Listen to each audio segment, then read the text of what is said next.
This season of Truly Independent is supported by the Help Them See Foundation. Help Them See is a nonprofit dedicated to supporting feature films that inspire faith, hope, and connection. By partnering with filmmakers, the Help Them See Foundation brings meaningful stories to life and shares them with audiences worldwide, making a lasting cultural impact through the power of cinema. Learn more and discover how you can be part of the movement by visiting helpthemseefoundation.org.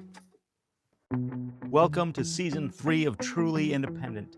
I'm Garrett Batty alongside my co-host Darren Smith. Each week, we'll go in-depth with guests, industry experts, and we'll even share our own experiences, all with the goal of demystifying the independent film process. This season, it's all about the script, from the first spark of an idea to a polished final draft, breaking it down for scheduling, budgeting, and ultimately shooting. We'll walk through every step it takes to get from page to production. Welcome to Truly Independent. Garrett. Hey, man. Darren, good morning. How are you? Nice to see you. I'm great. I'm awake. So that's what's important right now. Yeah, it looks like you took the posters down from your studio and moved a bed into there. I Is everything okay at home? really wanted to go with the New York Times Square hotel vibe with my setup. And so, no, I'm actually in New York in a hotel in Times Square. We're out here doing some fun stuff that we'll talk about today.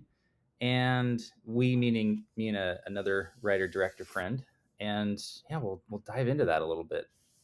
Oh, good. Well, I cannot wait to hear about that. I love New York City. That's my town. Yeah. And yeah, congratulations. I just got back from ICVM, so I was in Orlando last week, and I'm excited to talk to you about that. And we need to follow up on our read-throughs. Yeah. So we have a lot to talk about today. Well, why don't we start with the events? Because I've got, I think if I counted right, 7 events coming up in the next month. And you just got back from a conference or an event.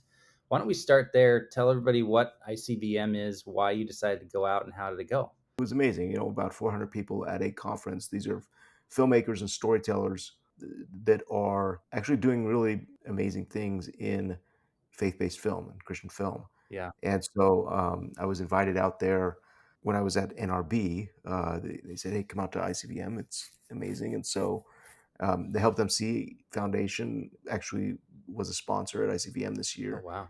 So we were able to set up a table and a booth and talk with people. But more importantly, it was an opportunity for me to get out and meet and see what's happening in faith-based film and sit in some seminars and workshops and just meet a lot of people.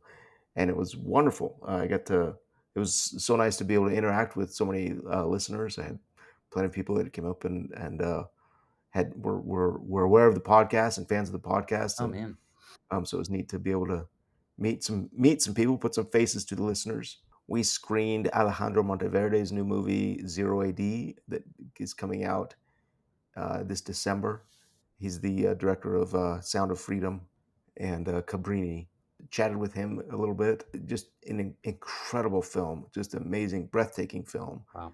And chatting with him, you get to see why. He's just an impressive individual, and um, it was a neat experience. So I'm talking a lot. It was a great week, and I now have about 50 new contacts and business cards of people that I need to contact regarding funding and working on this next project. There you go. So, for those listeners listening, this is not the International Society for Vertebrate Morphology. It's the International Christian Visual Media Association, and you went to their storytellers conference. If I've got it all correct. That is correct. Yes. It's amazing what you can look up on the I internet. know, So I know. I didn't probably even what I look should that have one up. done. But what you said at the end there, to me, kind of just is why you do these types of events. You have 50 people that you gathered in a weekend, 2 days. Like how long were you out there? Yeah, Wednesday through Saturday. Yeah. So 3-4 days and you have 50 people. There's so much leverage when you go to a conference or an event where you know the people you want to talk to are in attendance. Like, how long would it take you to have 50 one-on-one conversations, DMing people on LinkedIn and hopping on a Zoom call?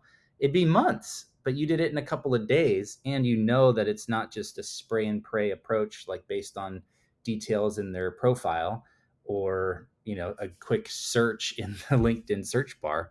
It's like, if they're there, they spent money because they're in this world.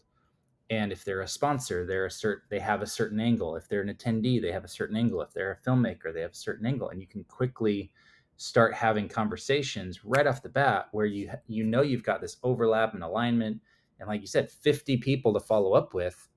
That's going to be massive progress over the rest of the year compared to trying to do it one-on-one DMing people. Darren, what you're saying is exactly right, and it was an amazing opportunity. If there are three takeaways or one takeaway, um, you know, I've been trying to get a hold of a few individuals for a long time, specifically Jared Giese, who's head of theatrical at Angel Studios. Mm-hmm. Now, I know Jared. We have a casual relationship, where we like each other's Facebook posts or whatever, or comment every once in a while, and I'll see him at different premieres or events and shake his hand. Um, but I've been waiting to try to get a sit down with him and talk about different things. And then another individual who was involved with, was kind of a friend of a friend. John Michael Finley is our actor in Faith of Angels, and so John knows this individual. I said, John, how can I get in touch with this particular individual? Both of them happen to be at ICVM, and without much finagling, I was able to sit down, me, Jared, and this other individual, and have a 10-minute conversation about projects that I'm working on. We were complimentary of each other's work. It put that kind of that person behind the text or the casual handshakes, and we now have each other's phone numbers. And it's like, yes, tell me about what we're working on. Let's continue this conversation. Yeah. So there's a lot of value in these weekend conferences that we accomplished in 10 minutes there what I've been trying to do for 6 months. Yeah, no, it's amazing. And I mean, one of the strategies that I use when these events are happening, and I did this with ICVM, is I go to the sponsors and I figure out who's trying to get in front of this audience because they're aligned with what I'm trying to do, which is produce content for this audience. Now, it's a slice of my audience, not the full pie, but still, that there's a ton of alignments you can go through. There's 25 or so sponsors for the event, and then you can go find them on LinkedIn and message them and email them before the conference and say, hey, I'm going to be there. I'm also sponsoring the event. And that right there is like, oh, we're like each other. We are the same. So maybe we should have a conversation. And it's so much easier to start the conversation from that place. Like, hey, I saw you were sponsoring ICVM. So cool. I didn't make it out this year, but would love to connect and have a conversation and see what you learned out there. Yep. Right. Yeah. Really easy Well, to follow up, there's even though you weren't there. yeah.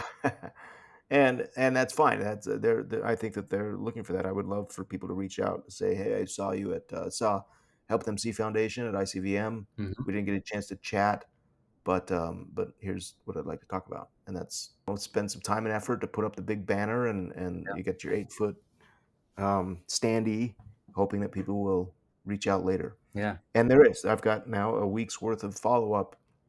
I've built a little Google sheet that with everybody's name and contact and kind of the last conversation that I had with them, saying this is what we talked about, and then my action item of what I'm going to do to follow up with them. Yeah, We'll exactly. just slowly check that out and move them into, are they going to be involved with this next project, or will they be just a future contact? Yeah, no, it's brilliant. A lot of lessons in there for people. And I mentioned I've got like 6 or 7 events coming up over the next month, more like 3-4 weeks, but it's for the same reason. I'm in New York right now. I'm going to be in LA for the AFI and Austin, or AFI and Newport Beach film festivals, and then heading to Austin for the Austin Film Festival, which I've never been to. And I'm super excited to go to all of these. But instead of just attending and standing in the lobby and hoping that someone with investment dollars comes up and says, hey, are you Darren with that producer fund one? I'm taking the initiative a month ahead of time to set up events. So I've got lunches at every single one of these festivals.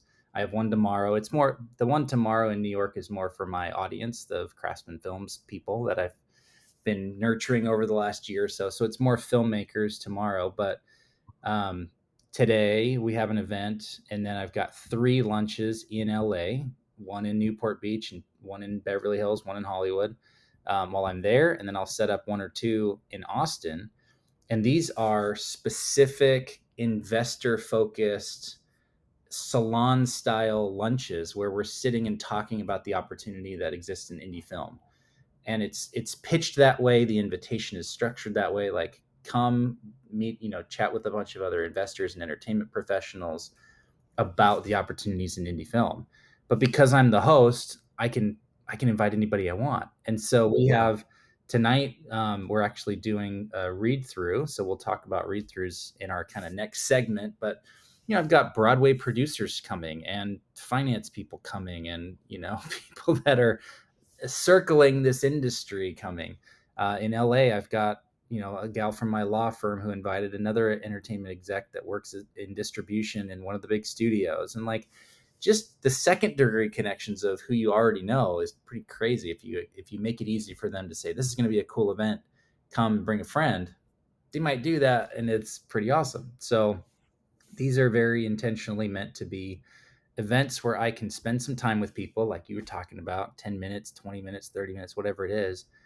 And before we get to any sort of formal ask or a pitch, or can I tell you about Producer Fund One? It's like, no, just come to lunch and let's talk about film and let's see if we like each other first. it's Yeah. it's the coffee date, when you're courting somebody. And so it's so important to be able to spend time in person with people. And so, on top of those events that I'm setting up, I'm also setting up one on one meetings with the people that I'm targeting for distribution, for financing, for partnerships, for production, whatever it might be in these areas. So I can say, I'm in town, I've got 2 days. Can you fit me in for 20 minutes on a Thursday Yeah. at 4:15 p.m.? And they go, yeah, I don't have anything that day. Great. I'm in the building. I'm in the studio a lot. I'm in the building, whatever it is, because I asked, because it Yeah. was a month out instead of the day before. So going in person, hosting events, being part of events, such a key strategy when you're trying to do big things like raise money for a foundation or an indie film or a film fund. Like, you gotta get out there and you gotta spend time with people. So my buddy, who's the writer director of this project, it's a movie musical, somehow in less than 5 weeks was able to write an entire screenplay along with 14 original songs, and then invited people to a read through where he performed all the songs live without any sheet music in front of him. Like, music for him is like breathing for you and I. Like, he just does it. He's like, yeah, one of the songs I'd never actually played before, I wrote it in the car on the way over. Oh, I know this individual who you're talking about, Yeah. and having worked with him before, I can confirm that he is yeah, he is a genius. He's a genius. And so we'll do an episode Talented with him when genius. we're Yeah. ready for this. But he did this event, and it was just for him to be able to say, is it working? And what it ended up being was an enrollment event. And I don't know if we've talked about these on the show before. I know I've talked about them with my, filmmaker community when I do these monthly group calls, and I did the retreat. I talked about enrollment creates or attention creates enrollment is the phrase that I use. So if you can figure out ways to create tension in your marketing, then you can get more people to enroll in it. So this is essentially him doing some very, very early grassroots marketing and saying, here's the thing I want to make. I'm going to put it in front of a dozen people and see what the reaction is. And the reaction was, I immediately was enrolled. I wrote a post the day after saying, whatever he needs, I'm here to help him get, because this is a movie that needs to be made, and it's one that I hope to be able to have some participation in. And to be fair, we had already been talking about his project for a month. At that point, he had post-it notes on his wall instead of a script. But in a month between the time we had lunch and the time that I went to his reading, he had finished the entire thing and written 14 original songs, which still blows my mind. So from that event, he and I decided to partner up on this project. It's going to go through the fund, and he's got people that are already interested in funding it, and so we're helping those people come in a under a structure that makes more sense for them as investors. But his thought was, well, let's do more of these. It's like, great, where do you want to do them? And first stop was New York. I was like, great, my brother lives there, I get to see him. it seems perfect because it's a musical and he wants to turn it into a Broadway show at some point. Let's go. And like, that was 2 weeks ago. And now we've got 20 people showing up in about 4 hours. Is it? No, 2 hours. My computer hasn't switched over yet to Eastern time. But we got 20 people coming, including Broadway producers and finance people and all the people I was talking about before. And he's going to do the same thing, and we're going to see what happens. And it's so cool. And then we're going to do another one in Utah next week and another one in LA the week after that. And we're doing a little bit of the road show to see at this very, very early stage who wants to get enrolled in helping this project come to life. It's pretty fun. Yeah. So talk to me a little bit about the read through that you did, and creating tension or interest or early interest. And it obviously drew you to the project. What were some things that were done at this read through? And then I can talk about our read through that we did for Where the Dog Heals. Yeah, I love this. I want to find something real quick because this is what I shared at my retreat. It's three paragraphs, if it's okay. In the Middle Ages, when lighting a fire from scratch was an arduous process, people often carried about a metal box containing a smoldering cinder, kept alight throughout the day with little bits of kindling. This meant that a man could light a fire with ease wherever he went because he always carried the spark. But our universe is alive with sparks. We have at our fingertips an infinite capacity to light a spark of possibility. Passion rather than fear is the igniting force. Abundance rather than scarcity is the context. So, enrollment is the art of lighting a spark of possibility in others and inviting them to step into it freely, not by persuasion, but by authentic invitation. So that's how I see these events. Is that Ross, and I haven't mentioned his name yet, but Ross came and he was carrying a spark. He said, "I've got this little thing, and I want to see if it catches fire in any of you."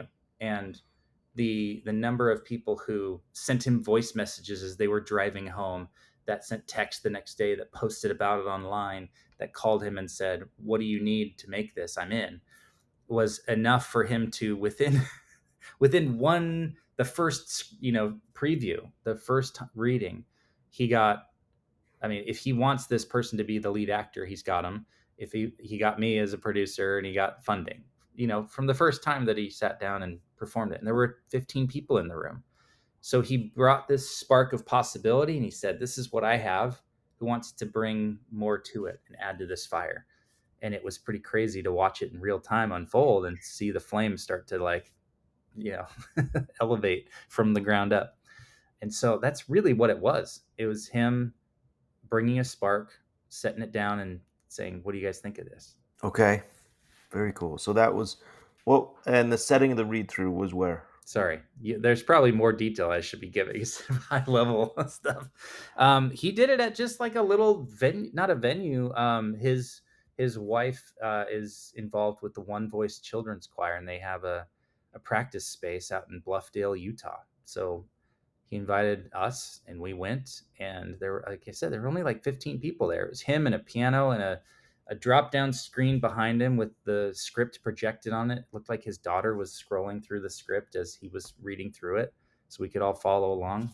It was amazing. It was super lo-fi. It didn't cost him anything because they have connection with the space.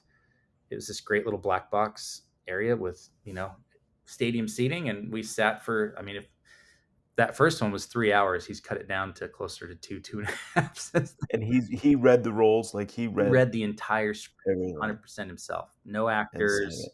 no, because nobody had even seen it. He was writing a script as he was driving to the venue, and he hadn't had time yet to sit with an actor and say, "Here's how to perform this song," or "Here's how to Yeah. perform this character." So he just did it, and it worked. That's what's It was very crazy much is that it worked. so it was the read through was performance based. Yeah, yeah. Is he just logistically, and I'm just curious, is he reading character voices? Like, is he going into character voices? Nope. No No. character voices. Reading narrator. There's half the cast, if not more, is Hispanic, and so he's like, I'm not going to. He's like, as much as I have a very fluent and a good Hispanic Spanish accent, he's like, I'm not going to, have an accent when I'm reading their lines in English. He's like, that wouldn't be right. So he's like, you've got to put the characters in your mind, and you've got to switch between them, and it worked flawlessly. Like It did work. there was zero issue with like, I don't get it, or wait, who was that talking? It's like, no, it's very, very clear. Interesting, because that's one of the issues that I run into with read-throughs, especially cold read, when actors are sitting around in a circle and they are interpreting the character, um, and it's different than what you feel has been written, and it maybe takes the read-through in a direction that is like, oh, that's not how it's going to be in the movie. Yeah. I wonder, because we talked about this in a previous episode, I wonder if there is a version or a step that could be added to, okay, you're going to invite actors over to this read through. Maybe you record a read through by yourself and send it to them and say, here's what these scenes should feel like. You can put your own spin on it, but at least they have context of like, oh, they're not mad right there, they're confused. Or Yeah, yeah, they can just go, oh, I see where Garrett's going with this. Now I can bring myself to it. But it maybe saves, having a dozen conversations with actors. You can just send out a single recording of you, with your iPhone or with an audio recorder yeah. It is. going, Yeah. here's what the movie is. Here's what I see it as. Okay, well, that's cool. Okay, so you showed up to the read-through. You got the invite to the read-through. You knew what it was going to be. It was an invite only Yeah. to come watch the performance. And Ross read through and sang his magnum opus Yeah. that really convinced people and to support it. Yeah, I mean, he sang the songs when they occurred in the script, So if it turned into a song at that point, he would just start playing the music. It was him and a piano, and he would just start. Did they record the read-through? Did they record this? I saw that there was a recorder in the corner. I think it was audio only. I plan on Yeah, recording as much of today as I can, at least some of it, to where we have it as an asset. It seems silly to not have have a right. recording of it. But there was even one Broadway producer that said, "Hey, I'm flying in Monday morning. I do want to come to this, but in case, is there a recording?" And I was like, no. The answer is always no. If the people say, "Is there a Yeah, recording?" no, because we want Because you there. you want them there in person, but you can always surprise them after and be like, "Hey, by the way, we actually did record this. Sorry we missed you, but check it out." So It's amazing that those recordings, how helpful they can be to be like, okay, here's recording, and if it works, if you're watching that, and it's a performance-based read-through, suddenly the recording is like, oh, this is, again, showing people what they can't see, helps them get involved with it. yeah, I mean, if he had sent out a pitch deck or sent out the screenplay or sent out a synopsis, nobody would have enrolled. There's not enough tension created from those documents, unfortunately. Um, and that's a pretty blanket statement. There's certainly people that have, gotten a meeting or sold something because of a pitch deck, but I think the relationship has to be there before you just put a pitch deck in someone's hands. But yeah, it was pretty masterfully put together, and I don't think he was expecting or really had the intention of, I'm going to enroll people from this.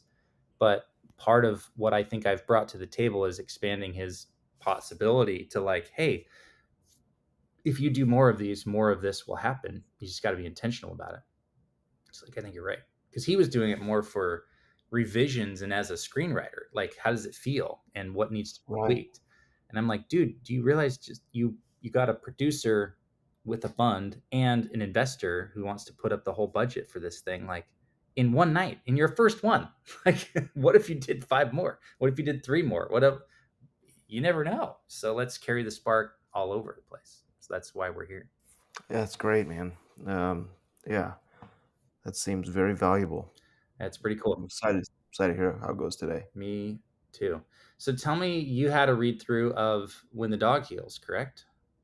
Where the Dog Heals, yes, we Where? did a read through at my home, and it went very well. We had about 20 actors, local Oh actors, wow. come from different agencies, and I sent out an initial email, um, invite to a couple of agencies, and they um, sent those around to people that might respond.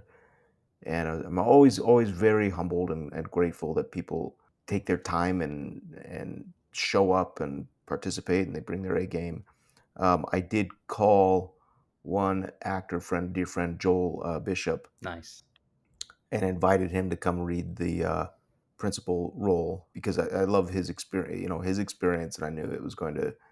He could cold read a script because we do sometimes you get into this kind of situation where an actor's cold reading a script and without having a read through for me is there's that balance of like, look, this is not a performance. I want to know how this script is going to be read. Hmm. So I try not to prep people. If I'm going to send this script to different actors, I don't want it to be misinterpreted. So it's very helpful to see how an actor is going to interpret that.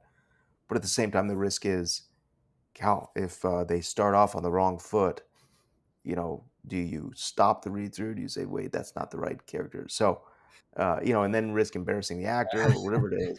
Like, I well, you don't know told me why not to you perform. decided they had a French accent, but that is not the choice that we're looking for Yeah. today. Well, you're not far from, or where it says, like, literally in the mise en scene, this guy is a Puerto Rican, whatever. And the actor goes in a totally different direction or Oof. something. Yeah.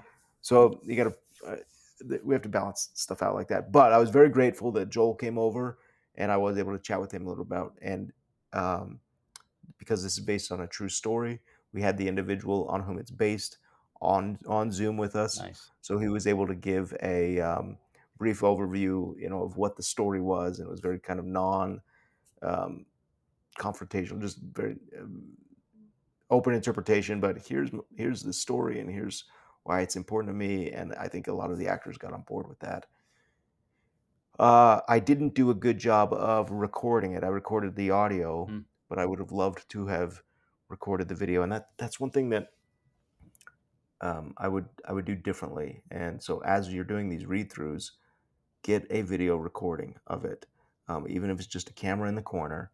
Um, there is a lot of value in that, because as we're now pitching this idea to different investors, or people will ask for, hey, just give us like a short video of what this is, or a short, tell us what this is. Yeah.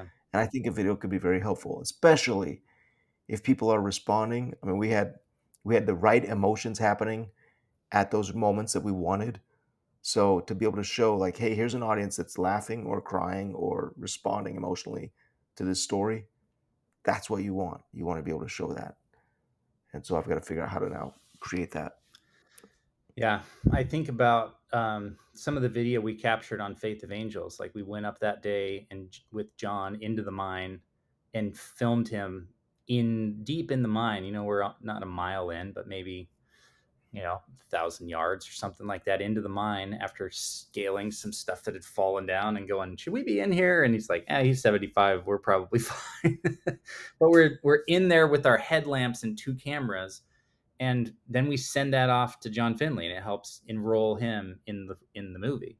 And we recorded a video of John Skinner outside of the mine, and that is the ending of the movie in theaters. Like as you're going through the credits, one of the last things you see is John talking about his experience. Like I don't know, I didn't make much of it. I went back, started mowing the lawn. Like we captured that in the development stage. It wasn't even like pre-production yet. So yeah, I think it's essential to get enrollment to have something that people can resonate with. I think in person is number one, video is probably number two, audio's third, written word is fourth. If you're going to order the priority of what you're going to record. Yeah. Well, and it was, yeah, there's always great things. The whole point of doing a read through is to learn and to, I mean, that maybe not the whole point, but that is a significant point. A significant takeaway is to learn about your story and about your process and what you can do better for the next telling of the story, Yeah. whether it's another read through or the table read. You know. Yeah, I'd be interested if you were to do another one, if you were to invite potential partners, whether it's financial partners or production partners or people like that, to sit in and watch it and go, oh, I get it. I want to be a part of this. How does that help that side of the production? Yeah, I think that could be doable. And what that would look like, I would think, is more of what Ross has done, where it's a little bit of a staged reading. And I would probably invite 5 key actors or players to read all of the roles Yeah. um, in various voices and make it more performance-based read through. Mm-hmm. Yep, and then there's an audience that we're creating that tension, that enrollment. Yeah. Say this train is on the tracks, guys. We're getting ready to leave the station. Get on board. Yeah. It's pretty nuts. You never know unless you ask. I wrote this post the other day of like, you can just do stuff. You can just call people. You can just put a dinner or a lunch together and invite people over for things. Like you can just do stuff. And what I've been shocked by as I've been trying to live that principle is who shows up when you ask them. If you just ask, like we have 2 Broadway producers that we've reached out to. These are people who have projects on Broadway right now that are Tony Award winning projects. I've never met him before. Ross never met him before. We're connected on LinkedIn somehow, and I sent him a message and said, "Do you want to come to this?" They said, "That looks awesome. Thanks for thinking of me." Okay, awesome. Broadway producer person that has Tony Award winning musicals under your belt. Like, excited to meet you. You just ask people, and you never know. And like Ross invited one of this gal he's known for a long time, who has some association with the One Voice Children's Choir as well. She came and at the end of the night said, "How much do you need to make this? Because I want to fund this." You're just like, Yeah, you can't craft it. People have agency and people have to make their own decisions, but they will never be given the opportunity if you don't invite them. yeah, So put together a lunch or put together a live read through or whatever and invite a bunch of people. Like we've got 40 people coming to the next Utah premiere because we just asked everybody. Do you want to come to this? It's going to be cool. Yeah, that sounds cool. Okay, great. See you there. Darren. It sounds like you're describing the verb produce. Yes. Thank you. Are you referencing the post that I put out a few weeks Yeah, ago? no, Uh, it's good. I'm It's good. glad. There's truth to it. I've had Preach. I've had 3 people reference that in the way you just did, and it makes me very happy that something I wrote is being referenced at. There was a shift I made in my writing where I was like, I want to write things that people will talk about around the dinner table, and that was the first one, and it's like, oh, it's working. Cool. Well, good. Well, all right. Well, the best of luck to you on that. I cannot wait to hear how it turns out, or see, depending on what you decide to do as far as shooting goes. Hopefully, you reached out to John Finley. I know he's out there and very connected to the Broadway scene. Did I don't want to throw him under the bus, but he's not coming. It's like, dude, Oh, get a sitter, whatever you got to do. Like, come on, you. bring Gus, John. When a producer calls an actor to come to a thing that is Well, movie I, related, they should probably come, John. no, I would. John's a good guy. John's a great I'm sure guy. he I supports will you. He's been record very some of it supportive. and I will send it to him and he'll be fine. Yeah, yeah. Well, good. Yeah, Well, fantastic, man. Yeah, let us know how it goes, and I can't wait till next week. We've got a guest that I'm very excited about, and talking about a movie that he will be releasing in theaters coming up. So, very excited for that. And yeah, where are we at with we? I'm putting myself on the project. I apologize. Where are you at with where the dog heals? What are you at the point where you have the full amount committed? Are you planning shoot dates? Like where are you at with that process? we are. Let's see, we're not fully funded, but the read through was very, very informative, and so I feel very confident about moving forward. Nice. We have plenty of people to talk to, and in fact, this week out at ICVM was very encouraging as far as people that want to support that movie. So this week of follow up will be about that. Amazing. Well, best of luck. We're both in that, active fundraising mode. It's going to be fun to start getting projects into production and into development. So I'm itching. I know I'm sure you are too. It's been 2 years since I've been on set. It's like, dude, that's too long. I never want to have a 2 year spell again. That's not fun. Okay, well, let's get you back out there then. Sounds good, man. All right, take care. Thanks, Aaron. Good chatting with you. Bye. This season of Truly Independent is supported by the Help Them See Foundation. Help Them See is a nonprofit dedicated to supporting feature films that inspire faith, hope, and connection. By partnering with filmmakers, the Help Them See Foundation brings meaningful stories to life and shares them with audiences worldwide, making a lasting cultural impact through the power of cinema. Learn more and discover how you can be part of the movement by visiting helpthemseefoundation.org. Thanks for joining us. If you are enjoying Truly Independent, please share and subscribe so you don't miss the rest of the journey. Today's episode was edited by Michael Bradford and produced by 3 Coin Productions.